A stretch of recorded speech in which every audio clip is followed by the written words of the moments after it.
mes chers élèves, j'espère que vous soyez tous en bonne santé. Aujourd'hui, on va étudier l'activité 3, échange gazeux respiratoire de notre chapitre 2, des nutriments à l'énergie, la respiration. Avant de commencer, n'oubliez pas de préparer votre matériel, un cahier et un crayon, un téléphone ou un portable et votre guide support.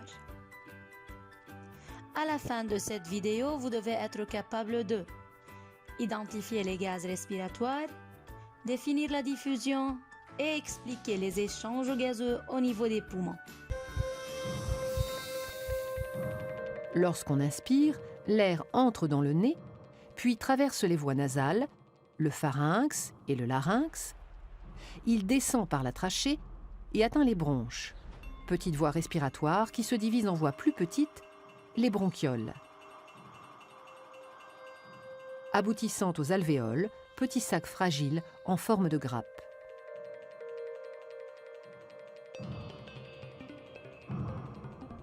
L'air pénètre donc dans les poumons jusqu'au fond des alvéoles. Et c'est là que se produisent les échanges gazeux entre l'air et le sang. Mais quels sont les gaz respiratoires échangés durant la respiration? Pour répondre à cette question, nous allons comparer la composition de l'air inspiré à celle de l'air expiré. Commençons tout d'abord par comparer le volume de diazote dans l'air inspiré à celui dans l'air expiré. Vous allez remarquer que le volume de diazote est 79 ml par 100 ml d'air inspiré, qui est égal à celui dans 100 ml d'air expiré, 79 ml. Quelle conclusion peut-on tirer? Le diazote n'est pas un gaz respiratoire puisque son volume n'a pas changé. Concernant le dioxygène,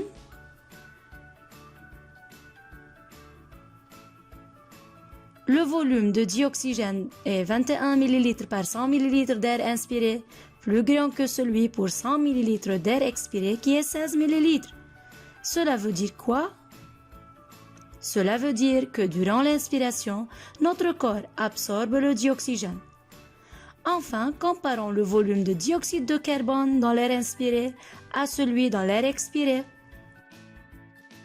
Le volume de dioxyde de carbone est 0,03 par 100 ml d'air inspiré, plus petit que celui dans l'air expiré, 5 ml. Cela veut dire quoi? Cela veut dire que notre corps rejette le dioxyde de carbone durant l'expiration. Mais comment se déroulent les échanges gazeux?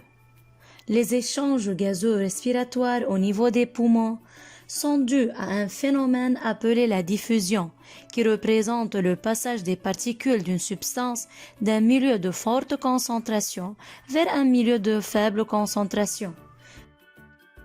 Comme vous remarquez dans ce document, les particules bleues passent du milieu de forte concentration vers le milieu de faible concentration. Ce document représente un alvéole pulmonaire en contact avec un capillaire sanguin.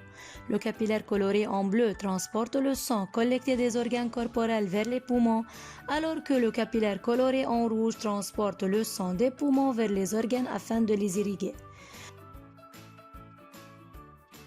Nous allons comparer la pression de dioxygène dans l'air alvéolaire à celle dans le sang entrant au poumon. La pression de dioxygène dans l'air alvéolaire est 100 mm de mercure, plus grande que celle dans le sang entrant au poumon qui est 40 mm de mercure. Comme conclusion, nous allons remarquer que le dioxygène diffuse des alvéoles vers le sang. Concernant le dioxyde de carbone, nous allons comparer la pression dans le sang entrant au poumon et dans l'air alvéolaire. Vous allez remarquer que la pression de dioxyde de carbone dans l'air alvéolaire est 40 mm de mercure, plus petite que celle dans le sang entrant au poumon qui est 45 mm de mercure. La conclusion, le dioxyde de carbone diffuse du sang vers les alvéoles.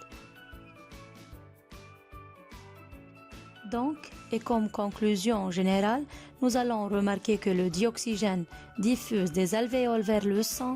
Par contre, le dioxyde de carbone diffuse du sang vers les alvéoles, Ainsi, le sang passant en contact avec les alvéoles s'enrichit en dioxygène et s'appauvrit en dioxyde de carbone. Rappelons-nous les caractéristiques des alvéoles qui favorisent les échanges gazeux. La grande surface des alvéoles due à leur très grand nombre, la richesse de ces alvéoles en vaisseaux sanguins et finalement la minceur de leurs parois.